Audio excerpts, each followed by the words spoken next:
Esto es el resumen que he hecho de los artículos que entran en Derecho Civil 1.2. Vale, este es un pequeño resumen, así que vamos allá. En el libro primero del Código Civil, en el título cuarto del matrimonio, yo diría que es donde más o menos empieza la asignatura. Primero nos hablan de la promesa de matrimonio. ¿Qué es? Pues cuando una persona le pide matrimonio a otra y pasan a ser prometidos. Sin embargo, esto no produce ninguna obligación, como aquí dice. La única obligación que produce es que en el caso de que haya empezado el matrimonio, es decir, los pagos para la celebración del matrimonio, por ejemplo, yo pago eh, el vestido de mi boda y finalmente nos vamos a casar, pues lo que sí que sería posible sería reclamarle a la otra parte los gastos. Para eso hay un año desde la negativa de la promesa de matrimonio, es decir, desde que sabes que no te vas a casar, hay un año. La promesa de matrimonio tiene que estar hecha por un mayor de edad o un menor emancipado. Eso es muy importante. Después, ¿qué requisitos hace falta para casarse? Requisitos de matrimonio. Toda persona tiene derecho a contraer matrimonio sin importar su sexo. En 2005. No hay matrimonio sin consentimiento. Es decir, si hay matrimonio sin consentimiento, quedará anulado. No pueden contraer matrimonio menores de edad no emancipados, los que ya están casados o los que han participado en la muerte dolosa del cónyuge. Es decir, de esto suelen caer bastantes preguntas, como una que vimos anteriormente, donde te ponía el caso de tres personas y te preguntaba que quiénes se podían casar. Y si no recuerdo mal, era un mayor de edad, un menor emancipado y un menor no emancipado. Vale. En cuanto a la celebración del matrimonio, cualquier español, muy importante, luego fijarnos en los tipo test que estén refiriéndose a españoles, porque también puede estar refiriéndose a personas extranjeras y entonces podría cambiar la pregunta del tipo test. Puede casarse fuera o dentro de España, por lo civil o por la iglesia o por la forma establecida en el lugar de celebración. Si ambos son extranjeros, ¿vale? Puede celebrarse el matrimonio de la forma que lo harían los españoles o por la ley personal de cualquiera de los dos. O sea, la ley del país que provienen. Importante recalcar que dice de cualquiera de los dos porque no los dos tienen por qué ser del mismo país, que después de esto también hay preguntas que son un poco trampa. Le corresponde contraer el matrimonio al secretario judicial. Voy a subrayarlo porque es muy importante. Bueno, voy a destacarlo en negrita. Notario o encargado del registro civil del lugar de domicilio de uno de los contrayentes. O el funcionario consular si están en el extranjero. El juez de paz o alcalde del municipio donde se celebre el matrimonio será competente. Esto también es muy importante. También está la opción de que sea el concejal en el que haya delegado el alcalde. Después, si están en peligro de muerte, puede celebrar el matrimonio el juez de paz, el alcalde o concejal delegado, como siempre, secretario judicial, notario o funcionario consular. También, muy importante, el oficial o jefe superior respecto de los militares en campaña, muy importante en campaña, o el capitán o comandante a bordo de una aeronave. Esto es lo que os conté. Si va a haber un accidente de avión, el capitán o comandante puede casar a dos personas que sea necesario. Para ello, no se requerirá previa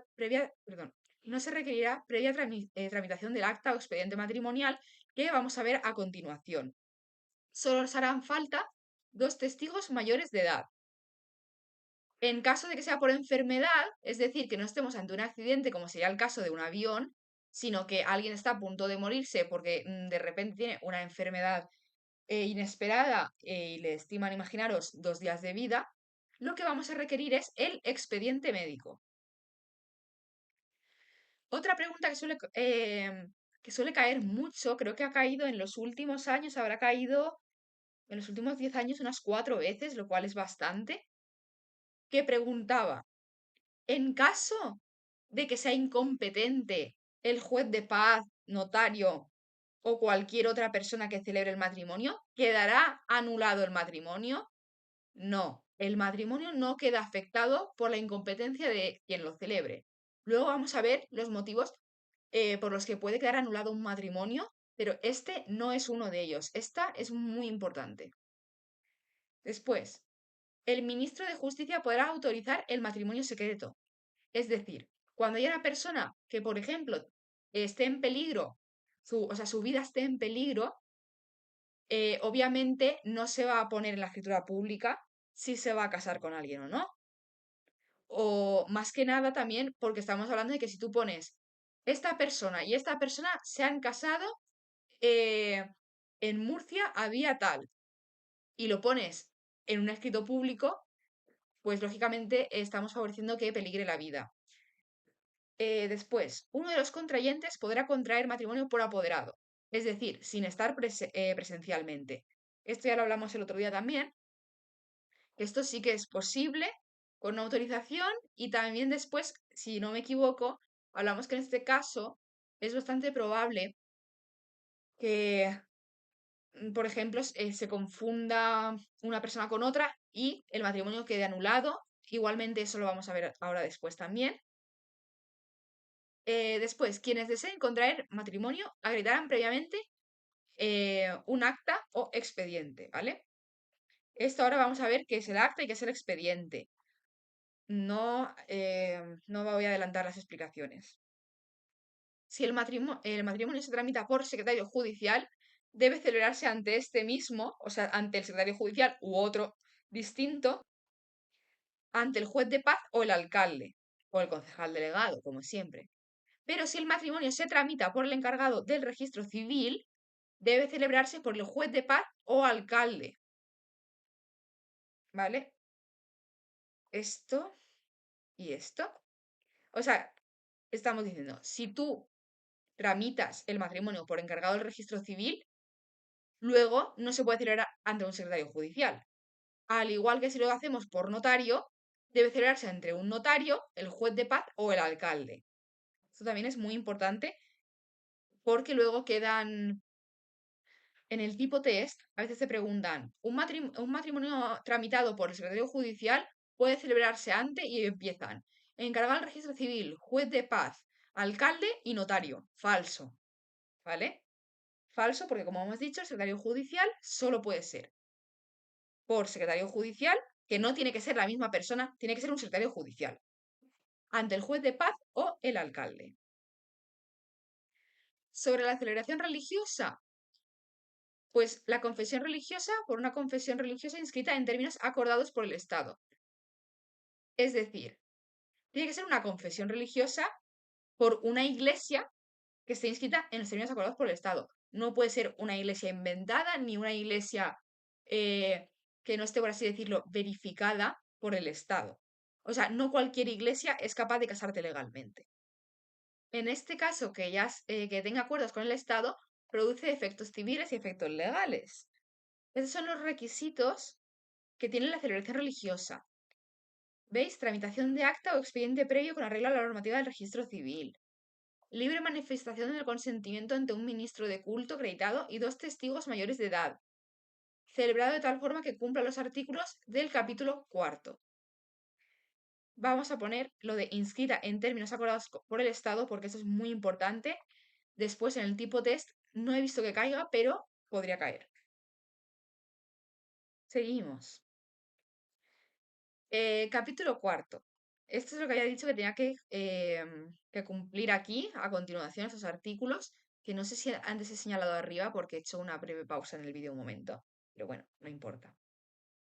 El matrimonio produce efectos desde su celebración, muy importante. Esto suelen ponerlo bastante, es algo bastante sencillo, no se suele fallar, pero bueno, siempre dicen, ¿cuándo produce el matrimonio? Desde su celebración, desde la propuesta o desde los 3 meses, algo así decía. Una pregunta que di.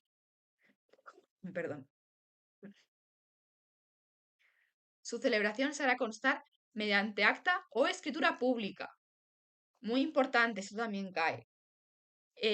También os digo, no están aquí todos los artículos. He saltado bastantes y he puesto solo los artículos más importantes, los que suelen caer y los que me parece que no son obvios y no se repiten, aunque he puesto alguno obvio.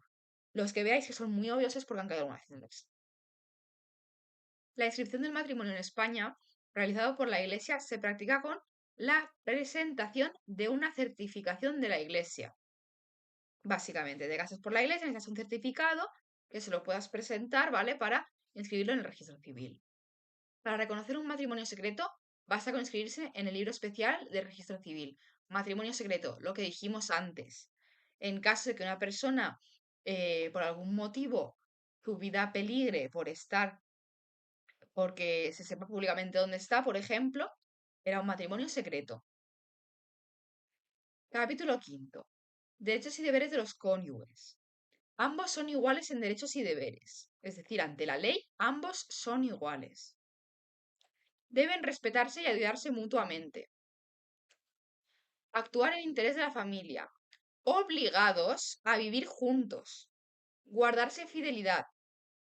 Y socorrerse mutuamente. Deberán compartir las responsabilidades domésticas, atención a descendientes, etc. Se presume, salvo que se pruebe lo contrario, que los cónyuges viven juntos. Esto también es muy, muy importante. Esto creo que ha caído alguna vez.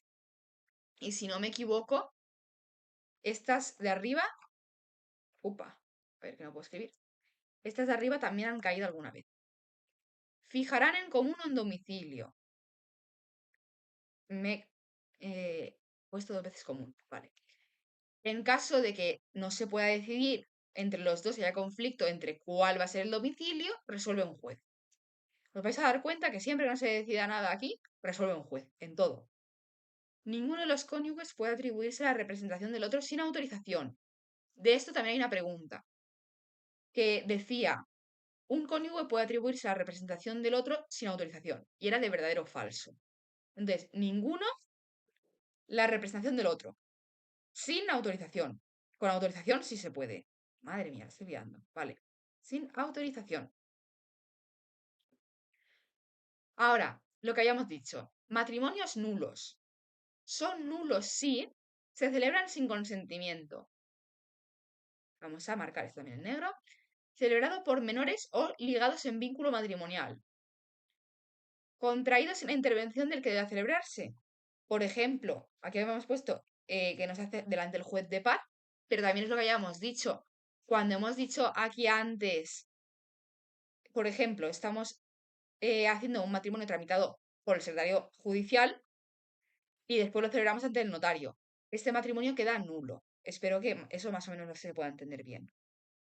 Celebrado por error de identidad. Esto es lo que había dicho antes. Cuando se realiza un matrimonio por apoderado, por ejemplo, y hay un error, es decir, sin querer, imagínate, he puesto mal los apellidos de el apoderado, es decir, de la persona que no está presente en el matrimonio.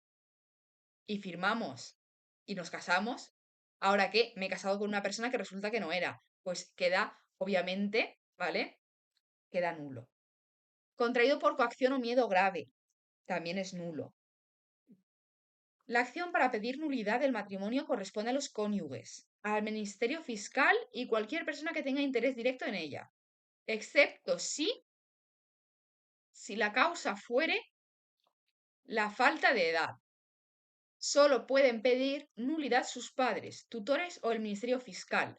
Es decir, un menor se ha casado, los únicos que pueden pedir que se anule no es el menor, sino son sus padres.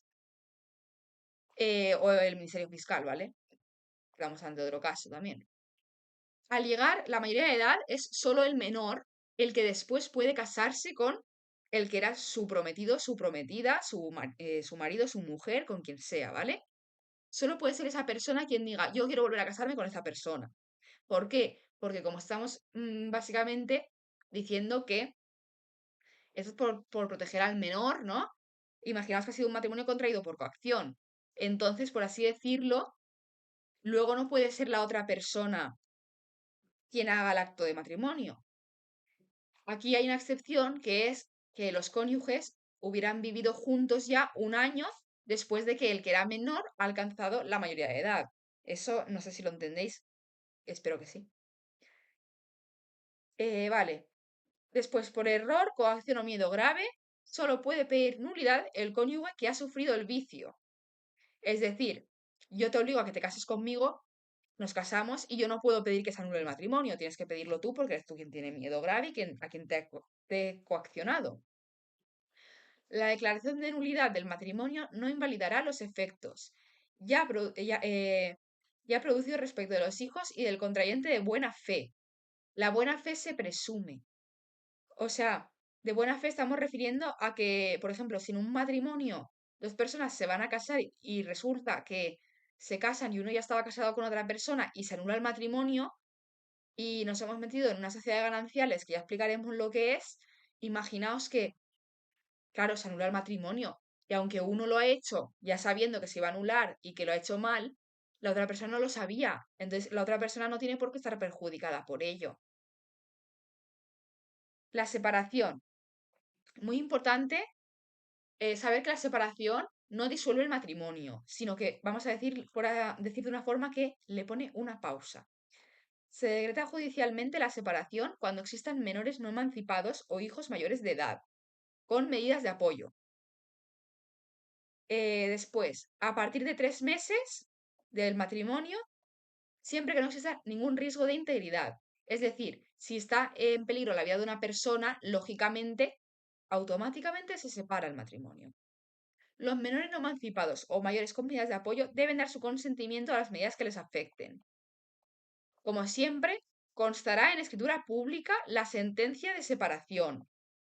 En el caso de que no conste en escritura pública o no se haga legalmente, bueno, no conste en escritura pública y se haga legalmente, porque no puede ir cada cosa por un lado, a no ser que ya lo que habíamos dicho antes, igual que está lo de casarse de forma privada para proteger la integridad de una persona, también se puede hacer todos estos trámites, ya sabéis, de una forma no privada, sino que no salga, que no conste en una escritura pública.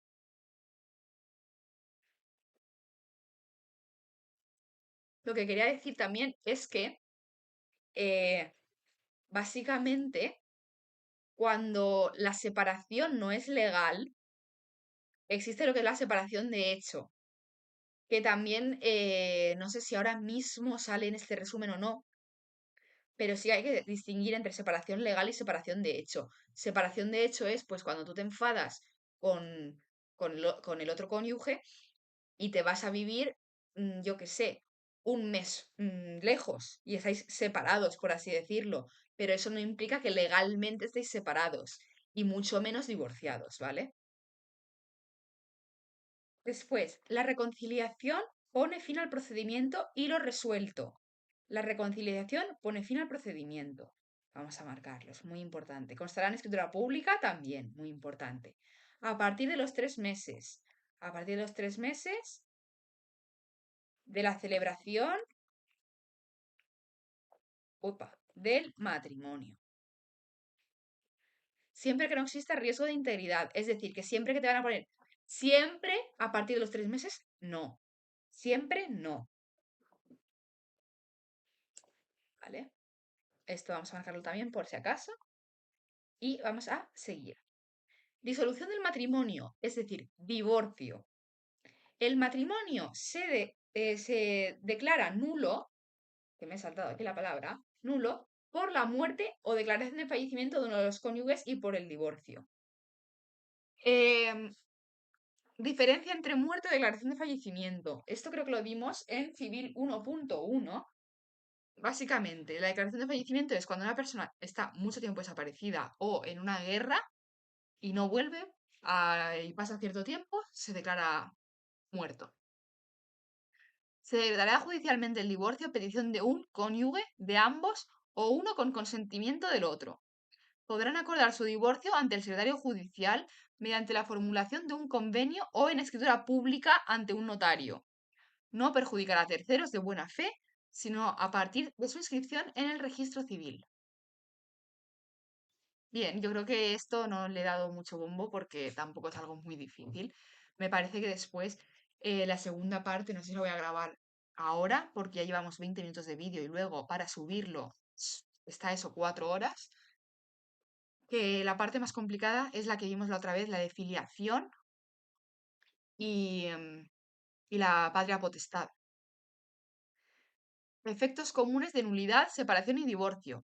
El convenio regulador deberá contener al menos, y siempre que fueran aplicables, el cuidado de los hijos sujetos a patria potestad.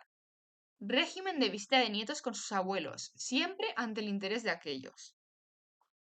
El destino de los animales de compañía teniendo en cuenta el interés familiar y del animal.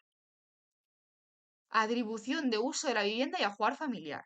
Ajuar dijimos que eran muebles, cortinas, sábanas, toallas, todo eso. Contribución de cargas del matrimonio y alimentos. Liquidación del régimen económico y pensión. No baja. A ver, vaya, no quiere bajar ahora. Vale.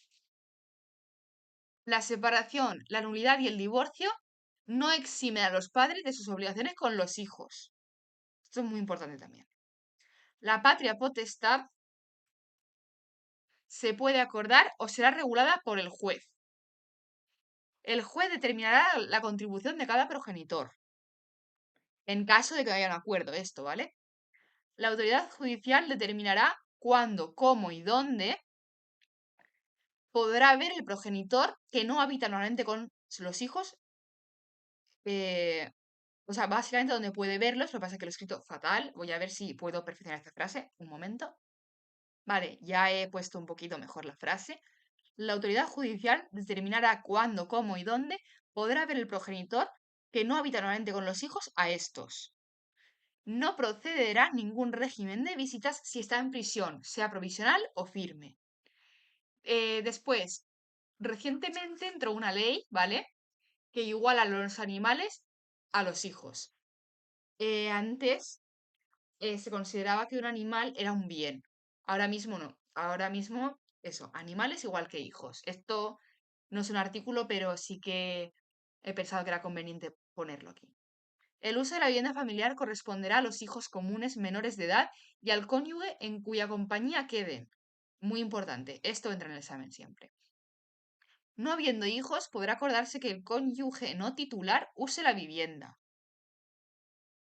El cónyuge al que el matrimonio cause desequilibrio económico tendrá derecho a una prestación y en la resolución constará acuerdo, edad y estado de salud, a qué se dedican o qué capacidad, pues básicamente el currículum, qué acceso tendría a conseguir un empleo en caso de que no lo tenga o en caso de que se le despida o cualquier cosa.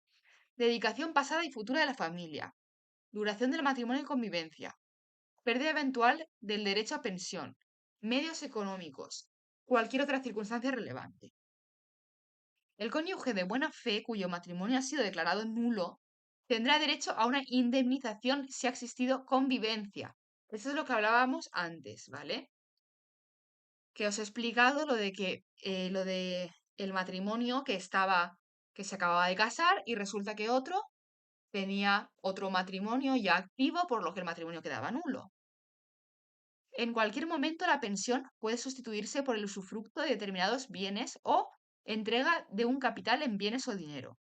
La pensión solo podrá ser modificada por alteraciones de uno u otro cónyuge en su capital, es decir, nada de elementos externos ni de terceros. La pensión se extingue si el acreedor contrae un nuevo matrimonio, no por la muerte del deudor. Esto también entra mucho y mucha gente falla en esto también. Los herederos se quedan, ¿vale? Siendo acreedores de esta pensión. Sin embargo, podrán solicitar su reducción o suspensión si el caudal hereditario no puede satisfacer la deuda. Es decir, ellos, los herederos, no tienen que poner de su propio patrimonio ni sus propios bienes para esta deuda. Medidas provisionales. Por demanda de nulidad, separación o divorcio. Efectos. Podrán vivir separados y cesa la presunción de convivencia. Lo que habíamos dicho que un matrimonio siempre, a falta de pruebas, se va a decir que viven juntos, eso. Quedan revocados los poderes y consentimientos dados al otro. Es decir, por ejemplo, cuando ya hemos dicho lo de, es que no, uno de los cónyuges no puede representar al otro en caso, o sea, sin autorización. Pues imagínate que se le han dado la autorización. Pues cuando llega esta demanda, como medida provisional, es decir, antes de que llegue la sentencia firme, ya quedan revocados esos consentimientos. A falta de acuerdo, el juez adoptará determinar el interés de los hijos con quienes se deben quedar. Excepcionalmente serán encomendados a los abuelos. Si existe riesgo de sustracción del menor, el juez podrá prohibición de salir del territorio nacional, de expedir el pasaporte del menor o incluso retirárselo, o incluso sometimiento de autorización para cambio de vivienda. Es decir, en caso de que quien se haya quedado con el menor vaya a mudarse, necesita una autorización. Determinar dónde se quedarán los animales de compañía. Esto es lo mismo que ya hemos dicho antes. Ya no son bienes, ahora básicamente hay que considerarlos como hijos. Determinar quién usará la vivienda familiar y fijar una contribución. ¿Qué es una contribución? Por si alguien no lo entiende. Básicamente una contribución es lo que tiene que pagar el cónyuge que no se queda ni con los hijos ni con la vivienda. Es decir, ese dinero mensual. No incumple el deber de convivencia el cónyuge que sale del domicilio 30 días presentada la demanda o solicitud. Ley aplicable a nulidad, la separación y el divorcio. La separación y el divorcio se regirán por las normas de la Unión Europea o españolas. Vale, siguiente. Yo creo que la paternidad y la filiación lo voy a hacer en otro vídeo porque llevamos ya 26 minutos, pero lo que sí que quiero tocar es el libro cuarto, si no me equivoco. ¿Por qué? Porque habla de los regímenes económicos. Y ya que estamos pues con el tema del matrimonio, veo más conveniente hablar ahora de los regímenes económicos antes que empezar con el tema de la filiación. Que no sé si el tema de la filiación lo voy a grabar hoy o mañana o en un rato. Porque ya, como estaréis viendo, no se me entiende nada, tengo la voz cascada. Vale.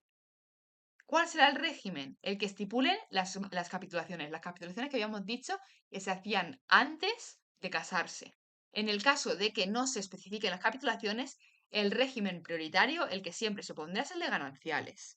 Este régimen se puede modificar durante el matrimonio, ¿vale?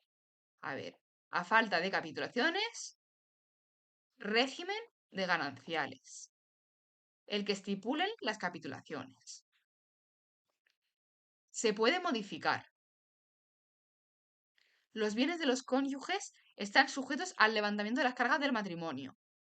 Es decir, si no se puede, o sea, en un régimen de gananciales, que ahora explicamos lo que es, vemos que no se puede, por ejemplo, bueno, es que en un régimen de gananciales tampoco, porque como el dinero es de ambos, sí que es verdad que ahora vamos a ver que tienen algunos bienes privativos, pero imaginaos que no queda nada, nada, nada de dinero que pertenece a la sociedad ganancial. Pues en ese caso van a responder los bienes privativos. Pero vais a dar cuenta que los bienes privativos de una sociedad de gananciales no es que sean muchos, aunque bueno, ahora lo vamos a ver, pero que sí que te puede salvar un poco.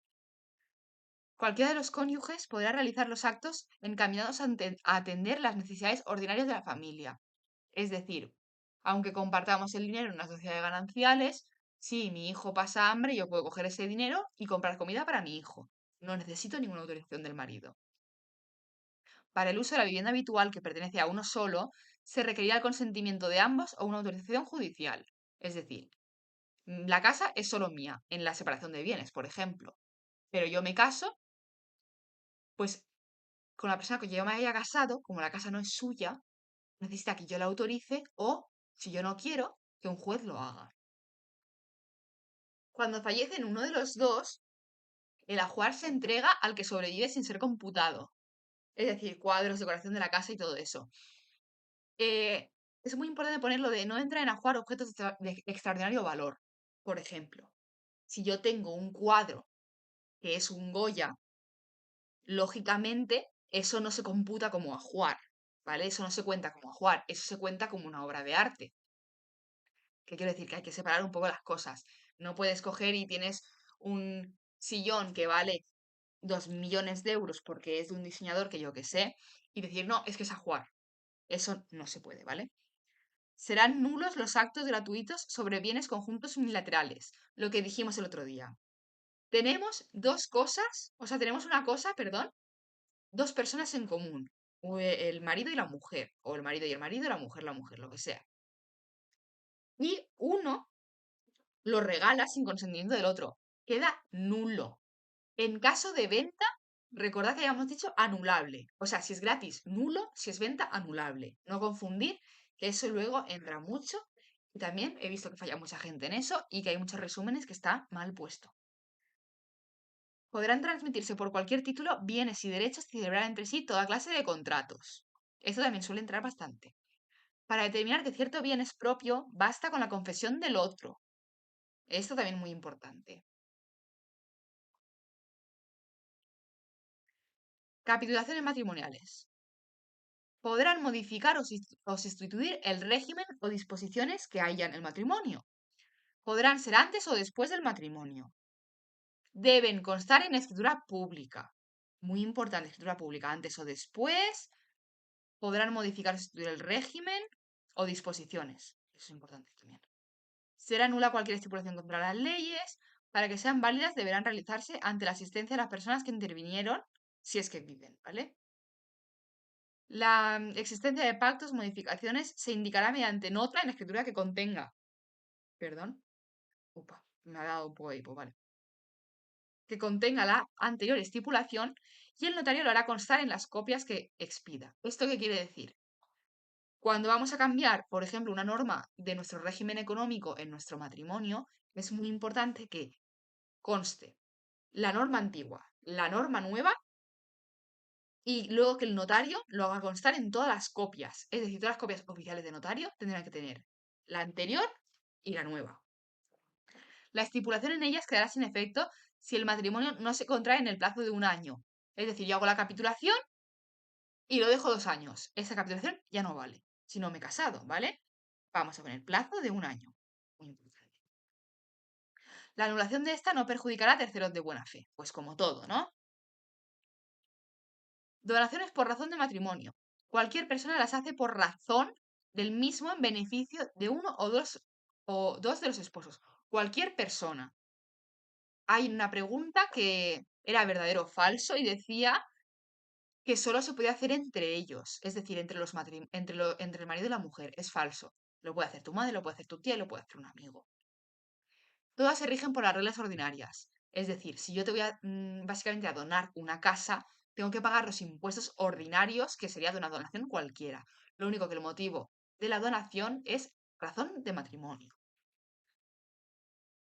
Vale, haya tenido una pequeña interrupción. No pasa nada, volvemos. Nos habíamos quedado, si no me equivoco, por las reglas ordinarias. Después, los bienes dados a ambos serán divididos por partes iguales, a no ser que el donante estipule otra cosa. Vamos, donan una casa para el marido de la mujer y a no ser que diga la persona que la ha dado que cuando la vendan, por ejemplo, todo el dinero vaya para la mujer, pues no será así. Quedan anuladas si se hacen estas donaciones y pasa un año y no se ha contraído el matrimonio. Siguiente. Las sociedades gananciales. Ahora vamos a explicar los tres regímenes económicos y con eso terminamos hoy.